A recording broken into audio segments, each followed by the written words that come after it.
Paulo akatuambia, sina budi kujisifu ijapokuwa haipendezi. Sina budi kujisifu ijapokuwa haipendezi, lakini nitafikiria maono na mafunuo ya Bwana. Kwa nini akatuambia hivi? Kwa sababu yeye aliangalia hapa duniani hakuna mtu perfect. Yaani hakuna mtu 100 perfect.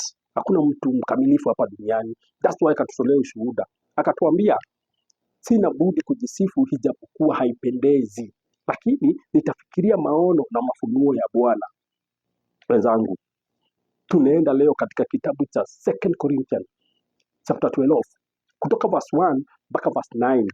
Inaanza hivi: sina budi kujisifu ijapokuwa haipendezi, lakini nitafikiria maono na mafunuo ya Bwana.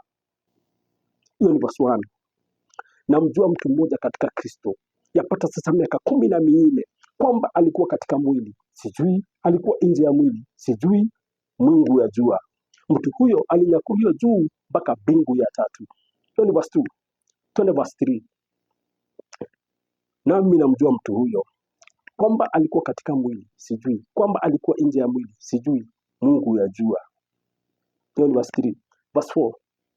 Ya kuwa alinyakuliwa mpaka peponi, akasikia maneno yasiyotamkika, yasiyobudi mwanadamu ayanene. Hebu turudie hapo. Ya kuwa alinyakuliwa mpaka peponi, akasikia maneno yasiyotamkika, ambao haijuzi mwanadamu ayanene. Hiyo ni verse 4. Twende verse 5. Kwa habari za mtu kama huyo nitajisifu, lakini kwa ajili ya nafsi yangu sitajisifu, isipokuwa katika habari za udhaifu wangu. Hiyo ni verse 5. 2 Corinthians chapter 12 kutoka verse 1 mpaka hiyo ni verse 5 sasa. Verse 5. Twende verse 6. Kwa maana, sikia sasa, kwa maana ningetaka kujisifu, singekuwa mpumbavu, kwa sababu ningesema ukweli. Nasikia hapo? Kwa maana ningetaka kujisifu, singekuwa mpumbavu, lakini nitasema kweli, kwa sababu nitasema kweli, lakini najizuia, ili mtu asinihesabie zaidi ya hao aonao kwangu au kuyasikia kwangu. Hiyo ni verse 6. Verse 7. Na makusudi nisipate kujivuna kupita kiasi, kwa wingi wa mafunuo hayo nalipewa mwiba katika mwili. Hebu turudie hapo.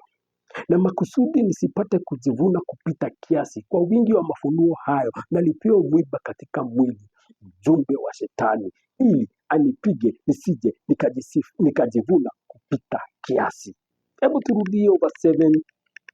Na makusudi nisipate kujivuna kupita kiasi, kwa wingi wa mafunuo hayo nalipewa mwiba katika mwili, mjumbe wa Shetani, ili anipige nisije nikajivuna kupita kiasi. Sikia ndugu yangu. Kwa hivyo hata wewe uko hapo, hakuna mtu ana mwiba ndani yake, hakuna mtu perfect. Kila mtu ako na shida zake, kila mtu kuna tu ka problem na kuwaga nako. Hakuna mtu ako 100% perfect. Hapana. Paulo anataka kutuelekeza kwa kuwa, anataka kutuambia, yani hapa duniani kila mmoja wetu hapa duniani, kila mmoja ana weakness. Na ndipo hapo sasa unasikia akisema, na makusudi nisipate kujivuna kupita kiasi, kwa wingi wa mafunuo hayo nalipewa mwiba katika mwili, mjumbe wa Shetani, ili anipige nisije nikajivuna kupita kiasi. Hebu tuende verse 8. Verse 8 inatuambia, kwa ajili ya kitu hicho nalimsihi Bwana mara 3. Mara ngapi? Paulo sasa, kwa sababu gani? Kwa sababu ya hiyo weakness. Alipotathmini ndani yake akona weakness, alimwomba Bwana mara ngapi? Mara 3. Amuondolee gani? Amuondolee huo mwiba ulio ndani yake. Kwa ajili ya kitu hicho nalimsihi Bwana mara 3 kwamba kinitoke.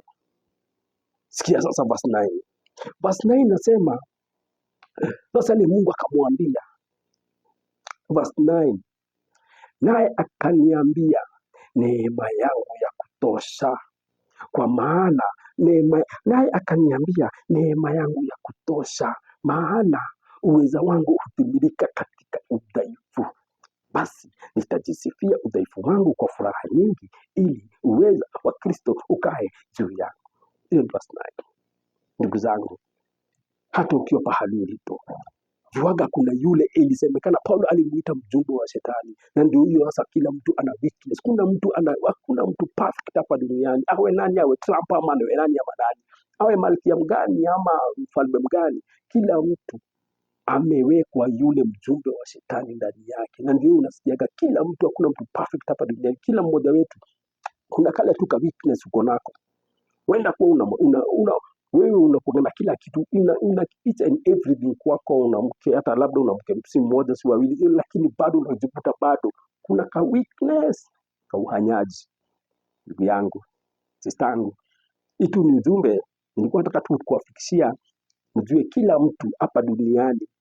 Paulo alisema, kwa sababu wewe ukiangalia weakness yake ilikuwa gani, yeye ndiye alikuwa mmoja wa wale walikuwa wauaji wa wana wa Mungu.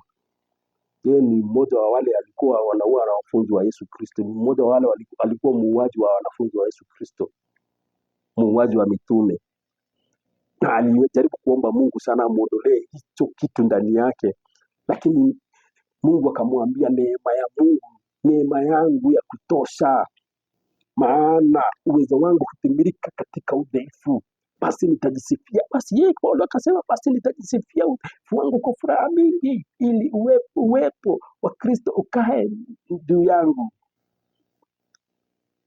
Na kuomba tu utafakari haya maneno, kwa sababu mimi si mhubiri, licha tu nimepewa tu neema ya God na kuweka tu juu yangu ya kuchambua hizi kitabu kulingana na pale nilitoka. Mungu akanipatia tu hii favor, akaniambia okay, patie neno. Nikilinganisha ili ni neno la Mungu, na furahiaga nikiwapatia neno. Nikikuomba ndugu yangu, sister yangu, kama unaweza, hata kama utaweza tu kuingia kwa comments, well and good. Ikishindikana pia unaweza like, na hata like pia ikikosa unaweza share na huyo ndugu yako na huyo best yako, nani mtu yote yule tunajua ni rafiki yako, unaweza share naye, umwambie yeye, dunia tuliambiwa hakuna mtu perfect. Kila mtu mundu ekawathega yake muru wao jiwa. Kila mtu, kila mmoja wetu kuna kale tu Mungu alikuachia ndani yako mjumbe wa shetani. Na nikako unasikia sasa kuna kila mtu ana weakness yake hapa duniani. Sina mengi, niliona tu niwaambie hiyo. Mungu awabariki na mkuwe kimoja. May God be with you all. Usisahau either kucomment ama kulike hata ama kushare. God bless you.